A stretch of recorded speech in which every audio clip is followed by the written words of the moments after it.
নমস্কার, সকলকে জানাচ্ছি সনাতন প্রশ্ন উত্তর বিষয়ক চ্যানেল জয়রাধে.com-এ সুস্বাগতম।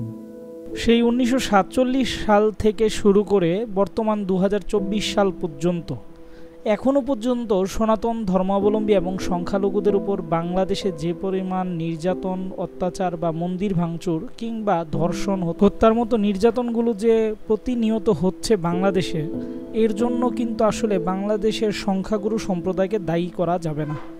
এর জন্য প্রত্যক্ষ এবং পরোক্ষভাবে সংখ্যালঘু সনাতন ধর্মাবলম্বীরাই দায়ী।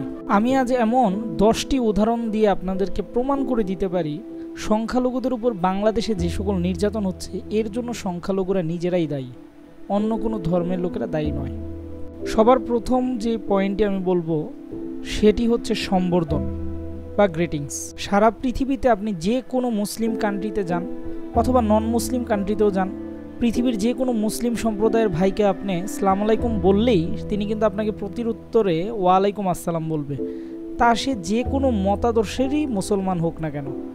অথচ আমাদের সনাতন শাস্ত্রে বহুবার, বহু মন্ত্রে, বহু শ্লোকে নমস্তুতে বা নমস্তে এই কথাটি উল্লেখ থাকলেও আমরা কিন্তু সনাতন ধর্মাবলম্বীরা একজন আরেকজনকে দেখলে নমস্কার, নমস্তুতে বা নমস্তে এই কথাগুলো কিন্তু বলি না।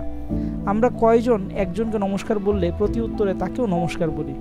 আমাদের মধ্যে এক এক গুরুদেবের শিষ্যরা এক একভাবে এক একজনকে গ্রিটিংস দিয়ে থাকে।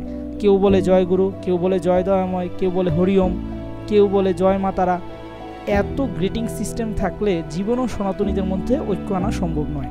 আমার দ্বিতীয় পয়েন্টটি হচ্ছে একতা।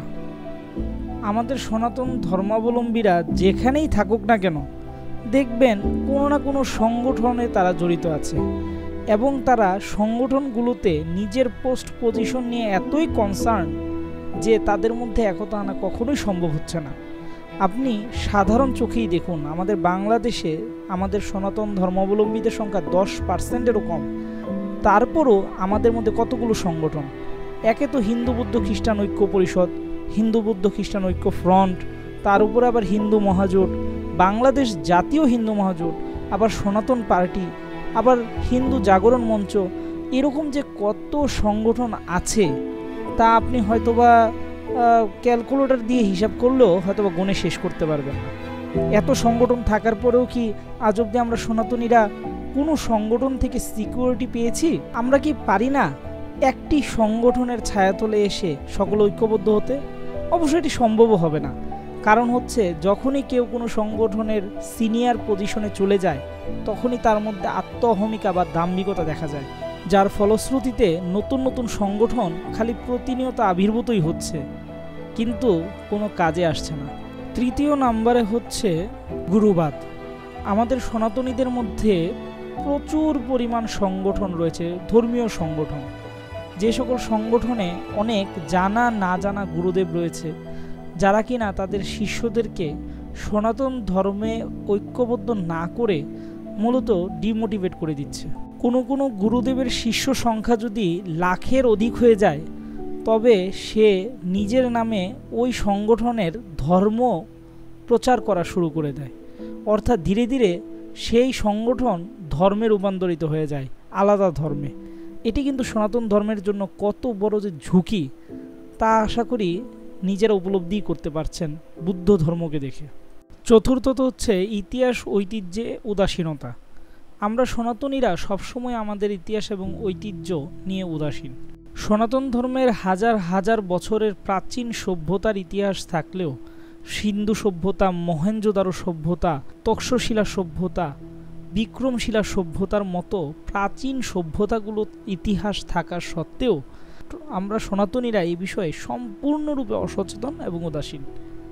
অথচ অন্য কোনো ধর্মে যদি এত সমৃদ্ধ ইতিহাস ঐতিহ্য থাকতো তবে হয়তোবা তারা সারা পৃথিবীব্যাপী তাদের এই ইতিহাস ঐতিহ্য নিয়ে গর্ব করত। আমাদের পঞ্চম সমস্যা হচ্ছে শাস্ত্র অজ্ঞানতা। 9 লক্ষ শাস্ত্রের সমাহারে আমাদের সনাতন ধর্ম গঠিত। আপনি এমন কোনো জিনিস নেই যেই জিনিস আপনি সনাতন শাস্ত্রে পাবেন না। আপনি যদি রাজনীতি সম্পর্কে জানতে চান তবে আপনি অর্থশাস্ত্র পড়তে পারেন। আপনি যদি চিকিৎসা সম্পর্কে জানতে চান তবে আপনি অথর্ববেদ বা আয়ুর্বেদ অধ্যয়ন করতে পারেন। আপনি যদি জ্যামিতি সম্পর্কে জানতে চান তবে আপনি যজুর্বেদ পড়তে পারেন। আপনি যদি গল্পের মাধ্যমে হিতোপদেশ বা নীতিবাক্য শুনতে চান তবে আপনি পুরাণ পড়তে পারেন। অর্থাৎ প্রত্যেকটি বিষয় সম্পর্কে এক একটি আলাদা আলাদা গ্রন্থ সনাতন ধর্মে রয়েছে, কিন্তু তারপরেও আমরা সনাতনীরা আমাদের শাস্ত্রগুলো একবারও খুলে দেখি না বা পড়ে দেখি না। আমরা শুধুমাত্র কে কি বলল সেটির উপর ভিত্তি করেই আমাদের ধর্মচর্চা করে থাকি। ষষ্ঠ সমস্যা হলো সজাত প্রেম। আমাদের সনাতনীদের মধ্যে সজাত প্রেম বলতে কোনো বিষয়ই পরিলক্ষিত হয় না। আপনি যদি পার্সি সম্প্রদায়ের দিকে খেয়াল করেন তবে দেখতে পাবেন পার্সিদের মধ্যে একটি নিয়ম রয়েছে, কেউ যদি বিত্তশালী হয় তবে অন্য নিম্নবিত্তশালী পার্সিদেরকে তারা সহযোগিতা করে তাদের সমপর্যায়ে উঠিয়ে নিয়ে আসে। অর্থাৎ পার্সি সম্প্রদায়ের মধ্যে কিন্তু এই জিনিসটি খুব একাত্মভাবে লক্ষ্য করা যায়। অন্য সম্প্রদায়ের মধ্যে এটি রয়েছে, শুধু নেই সনাতনীদের মধ্যে। সনাতনীরা একে অপরের চিরশত্রু রূপে নিজেদেরকে তৈরি করে রেখেছে, যেন কেউ কারো ভালোই দেখতে পারে না। আমাদের 7 নম্বর সমস্যাটি হলো আত্মরক্ষা। আপনি একটা জিনিস জানলে অবাক হবেন, আমরা যে কুমফু, ক্যারাটে বা মার্শাল আর্ট দেখতে পাচ্ছি তার উৎপত্তি স্থল কিন্তু ভারতবর্ষ। কিন্তু জেনে অবাক হবেন এই ভারতবর্ষেই এখন কুমফু, ক্যারাটে বা মার্শাল আর্ট শিখতে চীন, জাপানের শরণাপন্ন হয়। কি অদ্ভুত লাগছে না কথাটি শুনে? আর যদি সনাতনীরা নিজের শাস্ত্র জানতো এবং পাশাপাশি আত্মরক্ষার জন্য কুমফু, ক্যারাটে, মার্শাল আর্ট কিছু একটা অন্তত শিখত, তবে হয়তোবা মন্দির পাহারা দেওয়ার জন্য মসজিদ বা মাদ্রাসা থেকে ছাত্রদের ডেকে আনতে হতো না, নিজেরাই সাহস করে নিজের মন্দির রক্ষা করতে জানতো। আমাদের সনাতনীদের 8ম সমস্যা হচ্ছে প্রেম। আমরা সকলেই জানি একটি বয়স আছে, টিনেজ লাইফ, যে লাইফে কিনা সবারই ট্যাবুর প্রতি আকর্ষণ জাগে, অর্থাৎ নিষিদ্ধ জিনিসগুলোর প্রতি আকর্ষণ জাগে। যখন আপনি একটি সন্তানকে শিখাবেন প্রেম করো না, প্রেম করা ভালো না, সেই সন্তানটি কিন্তু প্রেমের দিকে আকর্ষিত হবে। তাই সন্তানকে প্রেমের বিষয়ে ডিমোটিভেট না করে তার সাথে ফ্রিলিভাবে এমনভাবে আলোচনা করা উচিত যে সে যদি প্রেমও করে তবে যেন স্বজাতি কোনো ছেলে বা মেয়ের সাথেই যেন প্রেম করে, অন্য কোনো জাতিতে যেন সে না যায়। সে যদি স্বধর্মে থাকে তাহলে অবশ্যই সেটা মেনে নেওয়া সম্ভব, কিন্তু সে যদি পরধর্মের কারোর সাথে প্রেমের বন্ধনে আবদ্ধ হয় তবে পরবর্তীতে আপনি আপনার সন্তান হারা হবেন, এটি নিশ্চিত থাকা যায়। 9ম সমস্যাটি হচ্ছে অর্থ এবং শিক্ষা। আমরা বাংলাদেশে যে সকল সনাতনীরা রয়েছি আমরা অর্থনৈতিকভাবে অত্যন্ত দুর্বল, শিক্ষার দিক দিয়ে আমরা পিছিয়ে আছি। বা অন্যান্য ধর্মের মানুষেরা যেখানে ঢাকা ভার্সিটি, বুয়েট কিংবা বিদেশের নামকরা বিশ্ববিদ্যালয়ে পড়ছে, সেখানে আমাদের সনাতনীরা হাতের কাজ শিখে চলে যাচ্ছে মিডল ইস্টে পরিবারের হাল ধরার জন্য।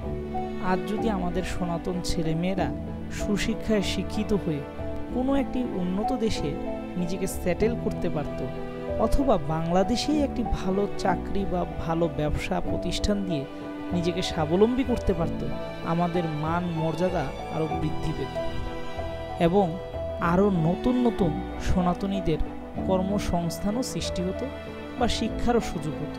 আমাদের সনাতনীদের সর্বশেষ যে সমস্যাটি সেটি হচ্ছে একটি হিন্দু রাষ্ট্রের অভাব। আপনি সারা পৃথিবীতে 57টি মুসলিম দেশ খুঁজে পাবেন, বুদ্ধ রাষ্ট্রও খুঁজে পাবেন, খ্রিস্টান রাষ্ট্রও আছে অসংখ্য, কিন্তু সারা পৃথিবী জুড়েও একটি হিন্দু রাষ্ট্র আপনি খুঁজে পাবেন না। অতীতে নেপাল অবশ্য একটি মাত্র হিন্দু রাষ্ট্র ছিল, কিন্তু তাও চীন এবং ভারতের কুপরামর্শে বর্তমানে হিন্দু রাষ্ট্র থেকে সেকুলার রাষ্ট্রে পরিণত হয়েছে। আজ সারা বিশ্বের হিন্দুরা অত্যাচারিত হলে ভারতের দিকে তাকিয়ে থাকে, কিন্তু ভারত নিজেই তো সেকুলার রাষ্ট্র, তাহলে হিন্দুদের দিকে তাকাবেটাকে বলুন তো? এই সকল কিছু মিলেই আমরা সনাতনীরা কোনোভাবেই এগোতে পারছি না। বিশেষ করে বাংলাদেশের যেই সনাতনীরা রয়েছি আমরা প্রতিনিয়তই মার খাচ্ছি আমাদের নিজেদের দোষে। এই 10টি সমস্যা যদি আমরা উপলব্ধি করে নিজেদের অবস্থান থেকে নিজেরা সরে আসতে পারি এবং উত্তরোত্তর উন্নতি করতে পারি, তবে আমি আপনাদের চ্যালেঞ্জ করে বলতে পারি আপনার প্রজন্মটি হয়তোবা সমস্যাই থাকবে, কিন্তু আপনার পরবর্তী প্রজন্ম একটি উজ্জ্বল সমৃদ্ধ জাতি পাবে এবং বাংলাদেশে বুক উঁচু করে বাঁচতে পারবে সনাতনী হিসেবে। আপনি যদি বাংলাদেশি সনাতনীদের ৮ দফা দাবি সম্পর্কে না জেনে থাকেন তবে আই বাটনে প্রদর্শিত ভিডিওটি দেখে আসতে পারেন। তবে জানতে পারবেন বাংলাদেশি সনাতনীদের প্রাণের ৮ দফা দাবি কোনগুলো এবং কি কি। সনাতনী বন্ধুগণ, এতক্ষণ ধৈর্য সহকারে সম্পূর্ণ ভিডিও দেখার জন্য আপনাদের ধন্যবাদ। আশা করব আমাদের এই প্রয়াসকে আরও বেগবান করতে আপনার মূল্যবান লাইক, কমেন্ট, শেয়ার আমাদেরকে প্রদান করবেন এবং ফেসবুক পেজ থেকে দেখে থাকলে অবশ্যই পেজটিকে ফলো এবং লাইক করে দেবেন। এতক্ষণ ধৈর্য সহকারে আমাদের সাথে থাকার জন্য আবারও ধন্যবাদ। নমস্কার। জয় রাধে।